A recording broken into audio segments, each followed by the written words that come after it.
Welcome to the Common Sense Financial Podcast, a podcast all about finances, mindset, and personal growth.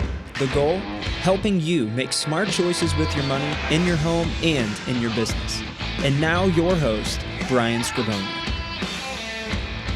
Hello, everybody, and welcome to episode number 2 of the Common Sense Financial Podcast. My name is Brian Skrobonja. I've been in the financial services business since 1993, and I've had actual face-to-face conversations with thousands of business owners, families, and individuals, helping them develop solutions for real-life situations. And it's my goal with this podcast to bring these real-life experiences to our audience and offer a way to think about these topics and how they apply to your situation. Today, we're going to be talking about positioning assets for retirement. And many of you have 401ks or pensions that you need to begin using for your retirement plans and may have some uncertainty about what to do. Or perhaps you're an existing client who simply wants a refresher on the plan you have in place. Either way, I'm glad you're joining us today. So when it comes to retirement, there's no doubt it's one of the biggest transitions that you'll have in your lifetime, and it requires a lot of careful planning. And there are so many things to consider, and the information I'm about to share with you will hopefully bring some clarity to this topic of retirement. So approaching retirement can be confusing, and there is a lot of uncertainty that revolves around it because of outside influences. You know, we work with people, we have friends and family that have opinions, we have neighbors, we read books, we listen to the news or the media, and there's a lot of contradictory information out there that we have to sort through and determine what's most suitable and what makes the most sense for your situation. The first podcast, we talked about mindsets, and one of the mindsets we really hit on hard was the accumulation versus utilization, because it really is the pivotal point in your retirement that you have to understand while you're making decisions. Because when you're accumulating money, when you're working and accumulating, you're saving money while you're working. You're not needing the money you're saving. You're putting it away for retirement. You're living on the income that you're receiving. Everything really is about just watching that account value grow, and you really tend to hone in on what rate of return that you're earning. When you reach retirement and shift over to utilization, it really is no longer about rate of return. Though we all want to make money, that's not the focus. The focus of retirement and utilization of your assets is having money available when you need it. So how do we go about that? Well, we have to work on trying to protect the purpose of the money that you have. There's really two purposes that we have for money. Money can be either used as a resource to produce income. It's that proverbial golden goose. It produces that income each month or each year for you for whatever duration of time that you need it for. Or it's money that you'll ultimately spend. So this is money that's set aside that's going to be used for big ticket items, cars, home improvements, for some college expenses, vacations, that type of thing. And the other pool of money that I just described for income, that's just that consistent flow of capital coming in that you can live off of. So we have to determine when we're looking at your assets, what is for income and what is money that you'll ultimately spend. So how do we go about determining that? We determine how much money you need for income by understanding your cash flow. And we learn how much money you're going to need to spend by understanding the chronological cash needs that you have. So what is cash flow? It really is just an understanding of how much money you're going to need and when you're going to need it. So when we think about your cash flow, you have regular monthly expenses. These are those items that are reoccurring. Most people can rattle these things off in their sleep. Those are our regular expenses. Then you run into what we would call irregular expenses. These are expenses that are going to pop up throughout the year. Maybe they're sporadic throughout the year or one time a year, but they're definitely within that annual cash flow need. And then you're going to have money that you're storing. So you have regular expenses, irregular expenses, and then money you really don't need right now. You're just setting aside for those future needs that you have for cash. And we would call those more along the lines of big ticket items that you're going to need going forward. So when we map out your chronological needs, we're looking for things such as the automobile purchases. We're looking for the home improvements. We're looking for those things leading up to 5, 6, 7, even 10 years out into the future.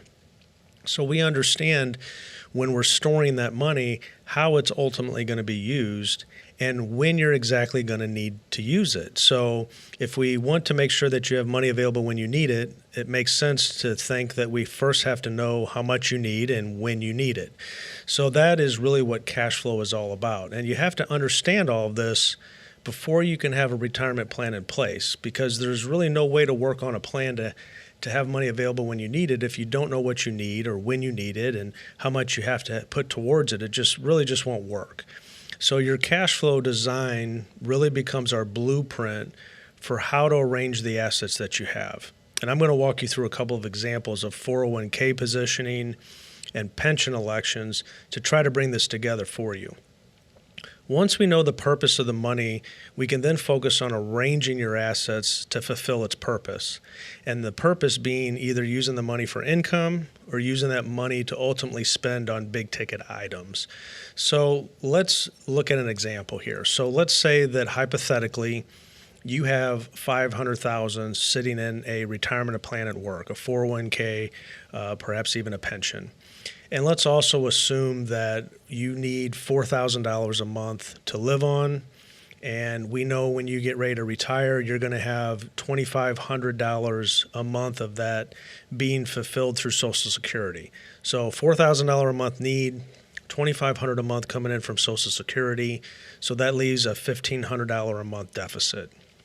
So how do we go about figuring this out? So if we take this $500,000, how much of that needs to be designated for income, and how much of that should be designated potentially just to be used later, to store it for a future purpose? So we would take this $1,500 a month and multiply it out by 12 months, and that shows us that we need $18,000 a year from this asset.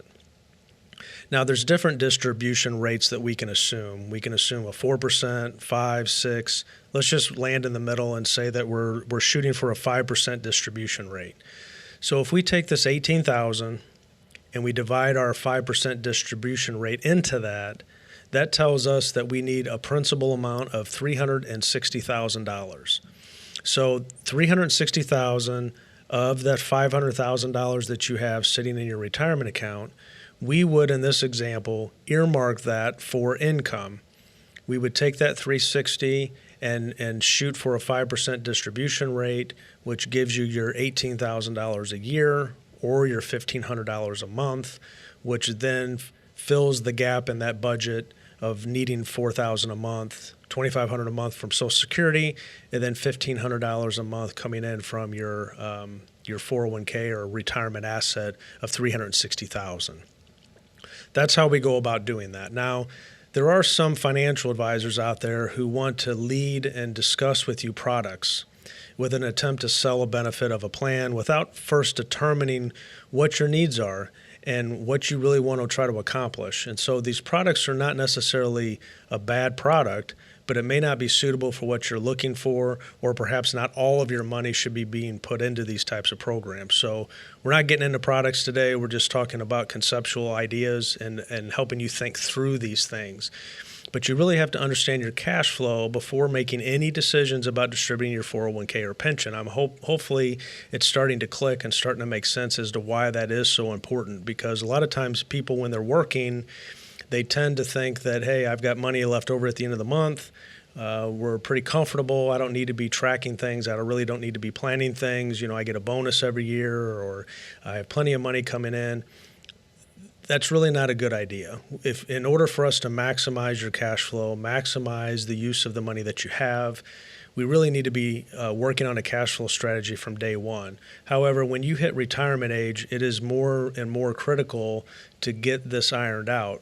Otherwise, there could be some mishandling of assets, and we definitely don't want to do that when we're talking about potentially 10, 20, 30 years of retirement. That's a long time to be trying to replace income. So the other option that you may come across through your employer is the option of a pension. These are fading away. We don't see them as much as we used to, but there are still a lot of pensions out there. And a lot of pensions have a couple of options. One option may be a monthly option, or another option may be a lump sum. We're seeing more and more lump sum options. It's my belief that the reason why we're seeing them is because a lot of pensions want to get out of the business. So they are looking to provide you with a lump sum so they don't have that future liability. So let's go through and talk about what that looks like, what that means, and how you should be considering these things. So the example I came up with here is, and this is a quite normal option here, is that if you have $2,000 a month option. So if you get ready to retire and they're going to offer you $2,000 a month, or you can take a lump sum of $480,000, and if you take that lump sum option, there's no $2,000 a month. So you don't get them both. It's an either-or situation. So how do we look at this? How do we break it down? How do we know which one's best? Well, that is really determined upon how you feel about things and what your cash needs are and your beliefs are, et cetera. But here's a couple things to consider.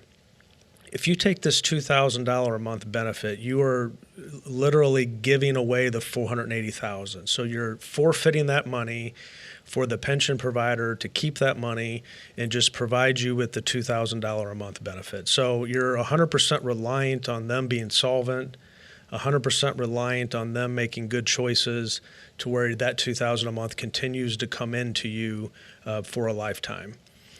One thing to consider with this is that $2,000 a month may come to you for life, may even come to your spouse for life. We're going to talk about that in a second, but it will not go to your kids.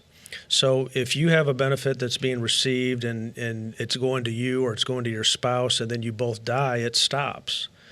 So we don't know how long that benefit may last. So you really do disinherit the kids. The other factor to consider is that you have no access to cash. Oftentimes in a retirement situation, after 5, 10, 15 years into retirement, your priorities may change, some of your needs may change, and having access to cash and having the flexibility and control of those dollars helps you make good, solid decisions for yourself down the road. If you take that $2,000 a month benefit that's irrevocable, you no longer have the option of going back and trying to renegotiate that $480,000. It is gone. If you take the $480,000 over the $2,000 a month benefit, you receive the $480,000, relieve the pension provider of their future obligations, and now you have $480,000. What does that mean? Well, that means that you have complete control over that money. If you and your spouse pass, that money then goes to the kids. Any plans that you put in place today have the ability to shift going forward and change because you have the money, you have the asset. So and here's another point to make with this is that if you take that $480,000 and you use that same distribution rate we talked about earlier of 5%, that's $24,000 a year. And if you divide that out over 12 months, that's the same $2,000. Now, not every pension is going to work out that way. Sometimes taking a lump sum will require you to accept a lower possible payment. And in some cases, that makes a lot of sense depending on what your focus is. If you're really just focused on the maximum amount of monthly income today with no other things being considered, a lot of times taking that monthly benefit from the pension makes sense.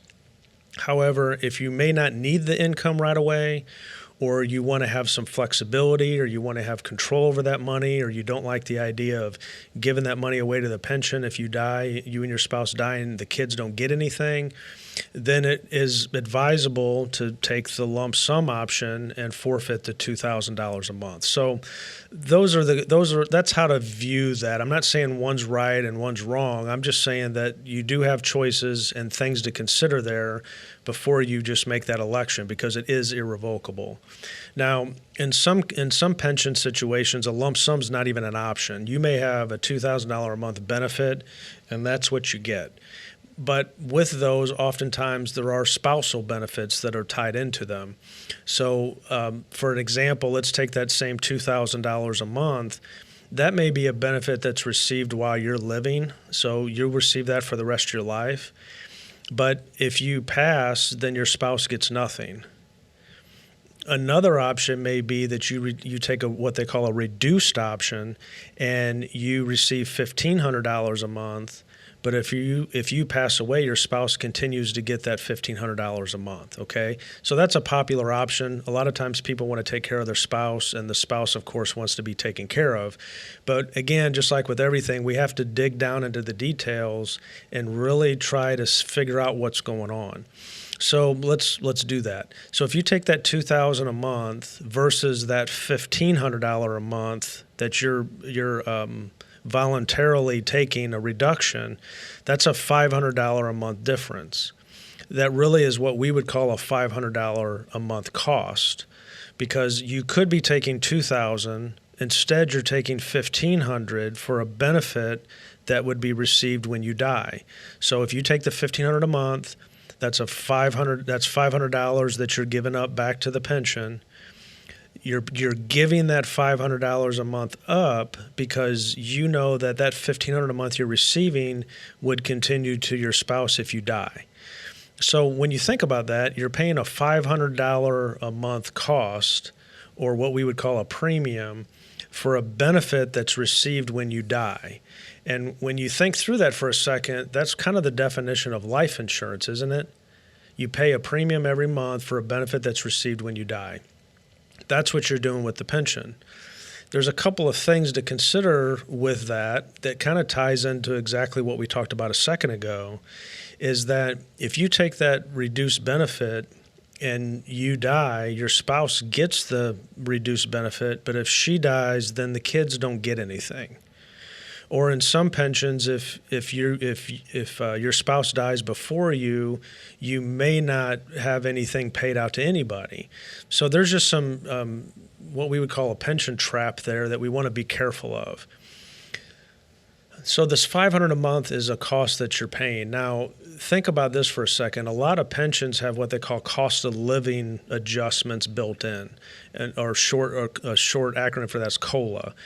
And that COLA is based upon consumer price indexes and whatnot, but it's really in there to protect the person receiving the pension from the erosion of inflation going forward. So if we have a cost of living adjustment factor of 5%, because I really don't have any way of knowing what exactly the amount would be, but let's just say it's 5%.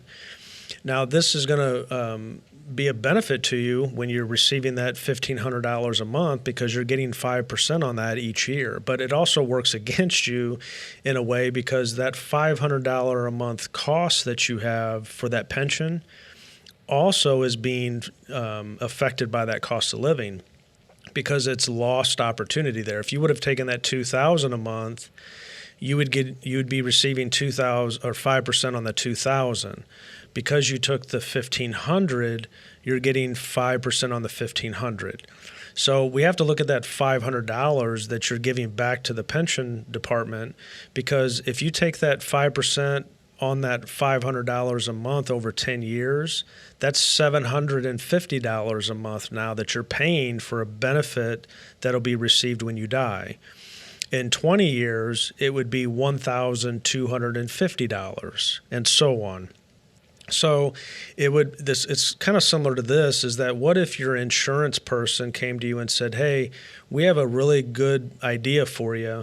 I have a life insurance policy that the cost goes up every single year and the benefits go down every single year. Now, if you were to describe that type of policy, you probably wouldn't get real excited about that, probably wouldn't do it. But that's more or less what you're doing when you purchase that insurance through the pension department, because every year you live is 1 year less that the spouse is going to receive the benefit, and plus with that cost of living adjustment, that cost of that benefit's going up each and every year. Now, I'm not suggesting that a person with these pension options should simply elect a single option or a maximum benefit and not cover their spouse. Just let me be clear, that's not what I'm recommending. What I am suggesting is to look for alternative planning options.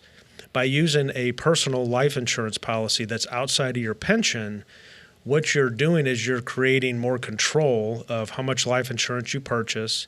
You're also maintaining control on how long you maintain that policy. And there's different variables to that. If your spouse passes away before you, you may then elect to get rid of that policy and still maintain your maximum pension option. This could be a less expensive option. It could be a more expensive option. We wouldn't know. These depend on your health and what other factors you have going on in your life. But when you look at the fact that you do have more control with this type of arrangement, you're taking the maximum option with your pension and you're purchasing a separate life insurance policy outside of the pension plan. And let me just make a specific note here is that a term life insurance policy will not work in this scenario. It really does require a permanent form of life insurance, a perpetual death benefit, one that will not expire on you. And you do not want one that is going to escalate in cost. You want a more predictable premium, and you want a perpetual death benefit so we know that it's there when you need it. So when you think about retirement planning, when you think about everything we just talked about, retirement planning is about having access to money when you need it and having as much control as possible over the purpose of the money. Now, these strategies are the result of 20 plus years of conversations with people planning their retirement. And the handling of your money is not about finding the best product. It's always about knowing how you plan to use the money that you have. If you would like to discuss any of this in more detail, give me a call at 636-296-5225. Again, 636-296-5225. That concludes today's podcast. In our next podcast, we will continue on the topic of retirement, and we will have a special guest with us talking about Social Security and Medicare. You won't want to miss this episode, so be looking for this in the next couple of weeks. I am Brian Skrobonja, and thank you for listening to the Common Sense Financial Podcast.